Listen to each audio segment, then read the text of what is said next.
सर्वांना नमस्कार. प्रेमासाठी काही पण या कथेचे आधीचे सर्व भाग आपण आधीच आपल्या यूट्यूब चॅनलवर अपलोड केलेले आहेत. तर कृपया ते सर्वांनी आधी पाहावेत आणि अशाच कथा पाहण्यासाठी आपल्या यूट्यूब चॅनलला भेट द्या. मागील भागात आदित्य मेघनाचा कॉल ट्राय करत असतो, पण ती काही केल्या त्याचा फोन उचलत नाही आणि तो आता खूप टेन्शनमध्ये येतो आणि चिडूनच प्रियाला फोन करतो. आणि प्रियाकडून त्याला कळतं की ती 4-5 दिवसांसाठी गावाकडे गेली आहे. तिला पाहायला पाहुणे येणार होते. तिचे घरचे तिचं लग्न जमवत आहे. आणि हे ऐकून आदित्यला खूप मोठा धक्का बसतो. आदित्यला कळतच नाही की मेघना असं कसं त्याच्याशी वागू शकते. अमृताचं मत तिला माहिती होतं. तिच्यावर कुठलंही बंधन नव्हतं, तरीही ती अशी का वागते त्याला काही कळतच नव्हतं. तो तसाच रागात उठला. त्याने तिला पुन्हा कॉल केला. तिने पुन्हा त्याचा कॉल कट केला. आता त्याने चिडूनच तिला एक मेसेज केला, फोन नाही ना उचलायचा तर नको उचलू, पण मी काय सांगतोय ना ते नीट ऐक. मी येतोय आत्ताच्या आत्ता तिकडे तुझ्याशी लग्न करायला. तू फक्त माझी आहेस, समजलं? फक्त माझी. दुसरा कोणाचाही विचार करायचा नाही किंवा दुसऱ्याशी लग्न करण्याचा प्रयत्नही करायचा नाही. इतक्या दिवस फक्त माझं प्रेम पाहिलंस तू, पण आता माझा वेडपणा बघशील. मेसेज करून तो तसाच तिच्या गावी जायला निघाला. तो निघतच होता की त्याला विशालनं थांबवलं. आदित्य, कुठे चालला आहेस इतक्या रात्री तू? दादा, आत्ता सांगायला वेळ नाहीये, पण खूप महत्त्वाचं काम करायचं आहे मला. माझ्या आयुष्यातला सगळ्यात मोठा निर्णय घेण्याची वेळ आली आत्ता. प्लीज मला काहीही विचारू नको. अरे पण काय झालंय? इतका का चिडलाय? मला आधी सांग, त्याशिवाय मी तुला इथून बाहेर जाऊ देणार नाही. विशालही त्याच्या पुढे येऊन थांबला. आता आदित्यचा नाईलाज झाला. त्याला आता विशालला सगळं सांगावं लागणारच होतं. त्यानं विशालचा हात पकडला आणि पुन्हा त्याच्या रूममध्ये घेऊन गेला. दादा, मेघना लग्न करते. आता तूच सांग मी काय करू? सगळं माहिती आहे रे इथली परिस्थिती तिला, तरीही ऐके ना ती. माझा फोनही घेत नाहीये. आई जशी तिच्या रूमवर जाऊन आलीये ना तशी. आई काय बोलली तिला तेही सांगायला तयार नाही. तेव्हापासून माझ्यापासून अंतर ठेवून वागते आणि आता तर डायरेक्ट लग्नच करायचं म्हणते. हे सगळं ऐकून विशालही जरा शॉकच झाला. दादा, मी तिच्याकडे जाऊन तिच्याशी लग्न करतोय.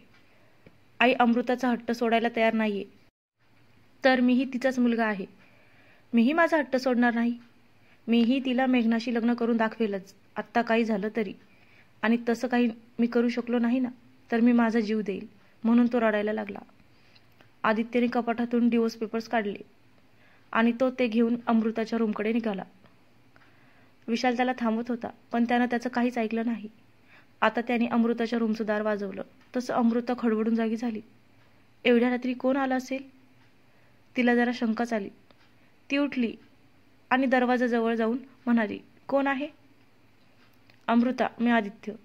प्लीज 2 मिनिटासाठी दार उघड. तसं तिने त्याचा आवाज ऐकून दरवाजा उघडला. आदित्य पटकन रूमच्या आत आला. त्याच्या मागे विशालही. आदित्यने तिच्यासमोर पेपर्स धरले. हे कशाचे पेपर्स आहेत आदित्य? तिनं त्याला विचारलं. डिवोर्स पेपर्स आहेत आपल्या दोघांचे. हे ऐकून तिला जरा धक्काच बसला. तिला घाम फुटला. आदित्य, पण हे आत्ता एवढ्या रात्री?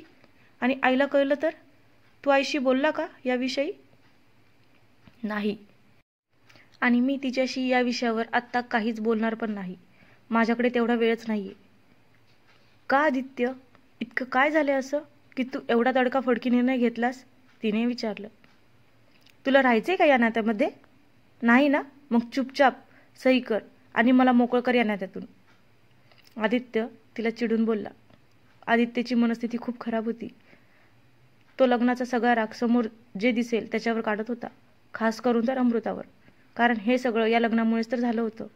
आता विशालही पुढे होऊन त्याला म्हणाला, आदित्य, तिच्यावर चिडचिड करू नकोस. तिचं काय दोष आहे रे यात? लग्न मेघना करते आणि तिचा राग तू अमृतावर का काढतोस? काय? मेघना लग्न करते आहे? हे ऐकून अमृतालाही धक्का बसला. खरंच मेघना लग्न करते? पण तिचं तर तुझ्यावर प्रेम आहे ना आदित्य? अमृता म्हणाली. हो करते ना, पण काहीतरी झालंय की त्यामुळे तिने असा निर्णय घेतलाय आणि तोच विचारण्यासाठी मी जातोय तिच्याकडे. आणि मला तिकडे जाऊन अजूनही काही निर्णय घ्यावा लागू शकतो, पण त्याआधी मला या नात्यातून निघायला हवंय. ते पण कायदेशीर. तरच आई पुढे जाऊन मला आणि तिला स्वीकारेल. म्हणजे आदित्य? अमृता त्याला न कळल्यामुळं पुन्हा विचारते. मी तिच्याशी लग्न करतोय, जमलं तर आजच. आणि हां, हे आईला कळता कामा नये. तुम्हा दोघांना पण सांगतोय, नाहीतर मी काय करून बसेल माझं मला पण माहीत नाही. आता विशाल, अमृता दोघे एकमेकांच्या तोंडाकडे पाहून चाटच पडतात. आदित्यला कधीच एवढं रागात विशालनेही आधी पाहिलं नव्हतं. पण आज जणू आदित्यनं रौद्र रूपच धारण केलं आणि त्याच्या आणि मेघनाच्या मध्ये जो पण कोणी येईल त्याला तो भस्मसात करतोय की काय, असं विशाल आणि अमृताला वाटत होतं. आता विशालनं अमृताला डोळ्यांनी सही कर म्हणून खुणावलं. तसं तिनेही खाली मान घालून चुपचाप सही केली आणि ते पेपर्स त्याला परत दिले. सही झालती, पण पूर्ण प्रोसेस अजून बाकी होती. अजूनही ती आदित्यची बायकोच होती. आदित्य अमृताला म्हणाला, हे बघ, सध्या पेपर्स साईन झालेत फक्त. पूर्ण प्रोसिजर व्हायला वेळ लागेल. पण तोपर्यंत तू कोणालाही काहीच बोलू नकोस. नंतर मी स्वतःहून आईला सगळं सांगेल. तसं तिनेही होकारार्थी मान हलवली. विशाल म्हणाला, मी येऊ का तुझ्या संग? झाली तर माझी तुला मदतच होईल या प्रकरणात. आदित्य म्हणाला, तशी वेळ आलीच तर सगळ्यात आधी मी तुलाच कळवेल. पण आत्ता मला एकट्यालाच या सगळ्याला सामोरं जावं लागेल. तिथे काय परिस्थिती आहे ते आधी बघावं लागेल, मग तुला कळवतो. असं म्हणून आदित्य एकटाच मेघनाकडे जायला निघाला. ते पण खुश होऊन, कारण त्यानं या नात्यातून बाहेर पडण्यासाठी एक स्टेप पूर्ण केली आणि ते मेघनाला दाखवल्यावर ती आपल्या संग लग्न करेल त्याला असं वाटत होतं. म्हणून तो थोडा खुश होता. तिच्याकडे भरधाव वेगात गाडी चालवत निघाला. पण इकडे विशाल आणि अमृता दोघांचीही झोप उडाली होती. दोघंही आपापल्या रूममध्ये इकडून तिकडे फेऱ्या मारत होते. आदित्यच्या या निर्णयामुळे घरात नवीनच आई आणि मुलात महायुद्ध पेटणार होतं. त्यामुळे दोघेही बेचैन झालते. अमृता न राहून तिच्या रूम बाहेर आली आणि हॉलमध्येच विचार करत बसली. इकडे विशालही वैतागून त्याच्या रूम बाहेर आला. तिला असं विचारत बघून तो तिच्या जवळ गेला. अमृता, त्यानं तिला आवाज दिला. हां, तिने त्याच्याकडे मान वर करून पाहिलं. हां, बोला ना, काय झालं? झोप येत नाही का? त्यानं विचारलं. नाही ना. आत्ता काय होईल? याने तिचे हातपाय थरथरायला लागले. तिची अवस्था पाहून विशाल तिला म्हणाला, मी तुला काही प्रश्न विचारू शकतो का? मला आदित्यने तुमच्याबद्दल सगळं सांगितलं आहे, कुणालबद्दलही. ते ऐकून ती शॉक झाली. हो, मला सगळं माहिती आहे. सगळं म्हणजे सगळं. आता तिने विचारा म्हणून त्याला सांगितलं. मला सांग, तुला आदित्यबद्दल काही फिलिंग्स आहेत का? तुला त्याच्याबद्दल काही वाटतं का? तुला त्याच्याकडून नवऱ्याच्या ज्या काही अपेक्षा असतात त्या आहेत का? तुला या नात्यात राहायचं आहे का? की फक्त आदित्य तुला स्वीकारत नाहीये आणि त्याचं मेघनावर प्रेम आहे म्हणून तू या नात्याचा त्याग करत आहेस? त्याने तिच्यावर एकामागून एक प्रश्नांचा भडीमार केला. अहो थांबा थांबा, किती प्रश्न विचारता? मला एका प्रश्नाचे तरी उत्तर देऊ द्या. ती मध्येच त्याला थांबवत म्हणाली. हा बोल, तो म्हणाला.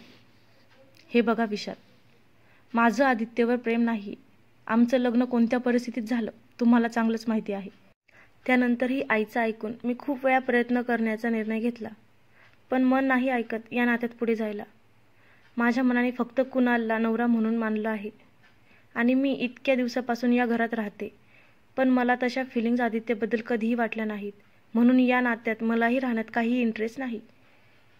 मी तर आदित्यला आधीच सांगितलं होतं तू मेघनाशी लग्न कर, पण फक्त आईमुळे शांत बसले होते.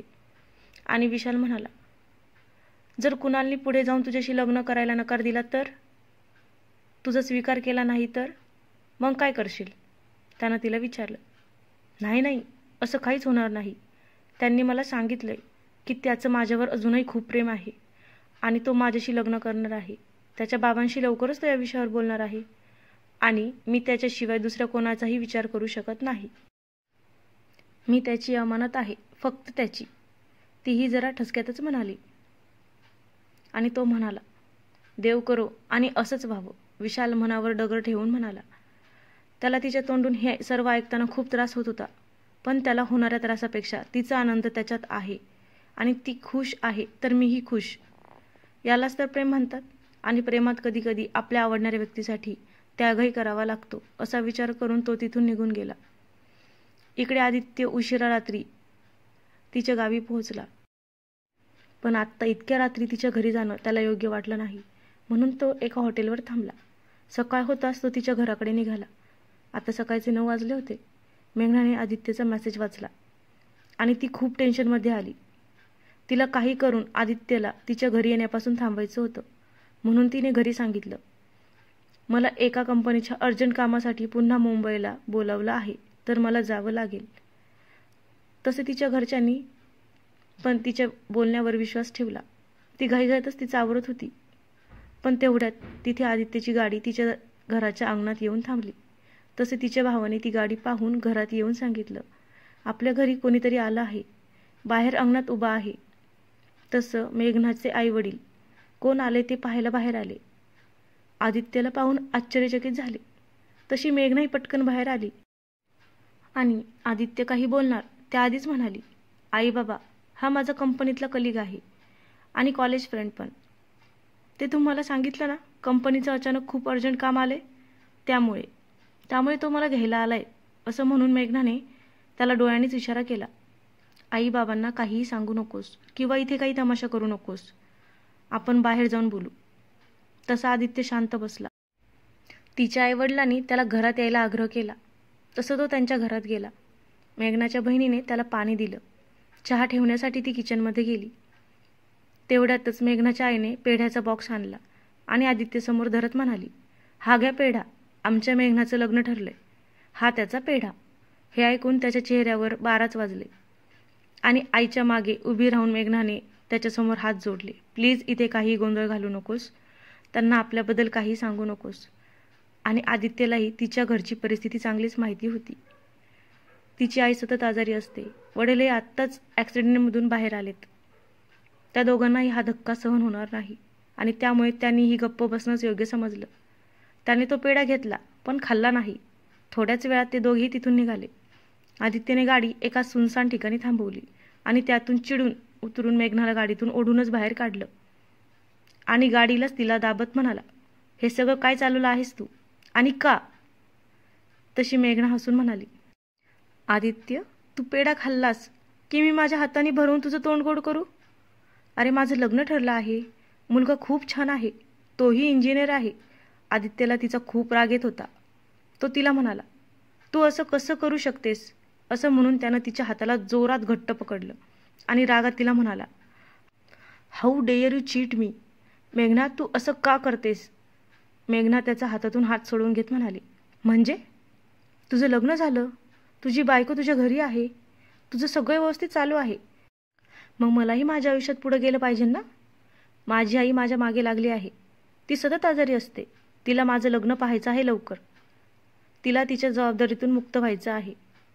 आणि तो म्हणाला, मेघना, ती माझी कोणी नाही आहे, मी तिच्याकडे ढुंकणही पाहत नाही, ती मला आवडत नाही, किती वेळा सांगू? आणि ती म्हणाली, तू खोटंही बोलू शकतोस, घरी तू तिच्याशी कसा वागतोस हे मला काय माहीत? कदाचित तुला माझ्याशी संबंध ठेवायचे असतील आणि तिच्याशीही, म्हणून तू माझ्याशी खोटंही बोलत असशील. तो फार चक्रावला तिच्या संशयाने आणि म्हणाला, मग मी तयार आहे ना तुझ्याशी लग्न करायला, चल आत्ता आपण लग्न करू. आणि ती म्हणाली, मी तुझ्याशी लग्न करून तुझी दुसरी बायको होऊ का? त्यापेक्षा मला दुसऱ्या कोणाची तरी पहिली बायको व्हायला जास्त आवडेल. आणि तो म्हणाला, मेघना, तुला मला विसरणं शक्य आहे का?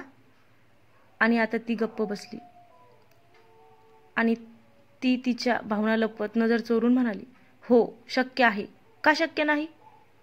तो म्हणाला, इकडे माझ्या डोळ्यात डोळे घालून सांग की तू मला खरंच विसरशील. ती म्हणाली, आदित्य, प्रॅक्टिकली वागायला शिक ना जरा, इमोशनल होऊ नकोस. तो म्हणाला, मेघना, तू कधीपासून इतकी प्रॅक्टिकल झालीस ग? आणि ती म्हणाली, तू लग्न केल्यापासून. आदित्य म्हणाला, तुला माहीत आहे ना, हे लग्न मी माझ्या मनापासून केलं नाही. ती म्हणाली, आदित्य, हा एक अपघात आहे, तुझ्या आईने केलेली तुझ्यावर जबरदस्ती आहे, हे सगळं माहीत आहे, किती वेळा तेच ते ऐकू आणि मला मान्य आहे, बट व्हॉट नेक्स्ट? पण अंतिम सत्य हे आहे की तुला एक बायको आहे आणि ती तुझ्या घरात आहे आणि हे सत्य तूही नाकारू शकत नाहीस, बरोबर ना? आता आदित्यला काहीच बोलता येईना. त्याला तर खूप त्रास होत होता मेघनाच्या या निर्णयाचा. ती म्हणाली, येत्या काही दिवसातच माझं लग्न आहे.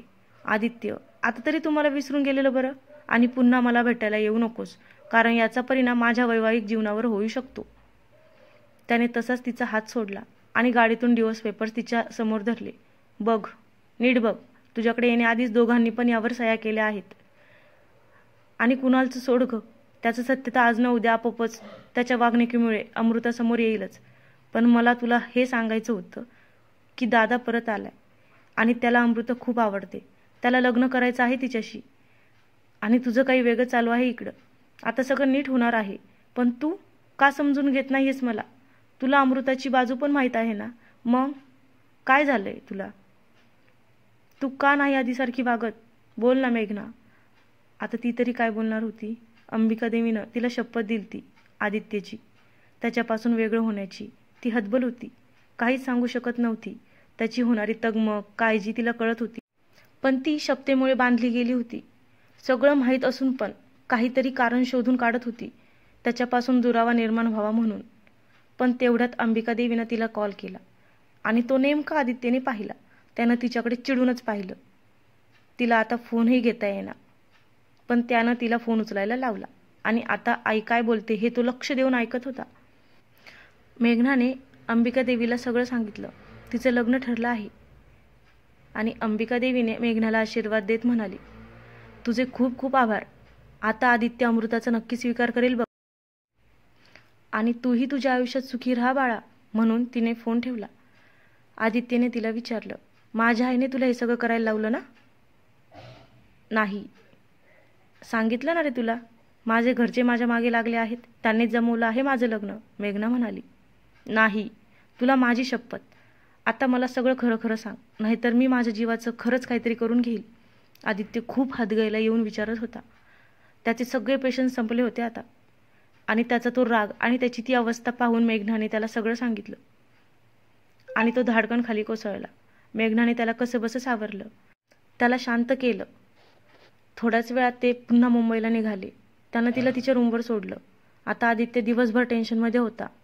काहीच न खाता पिता आणि कधीही दारूच्या थेंबाला स्पर्श न केलेल्या आदित्यनं जसं अमृताचं आणि त्याचं लग्न झालं तेव्हापासून दारूच्या अधीन तो झालता.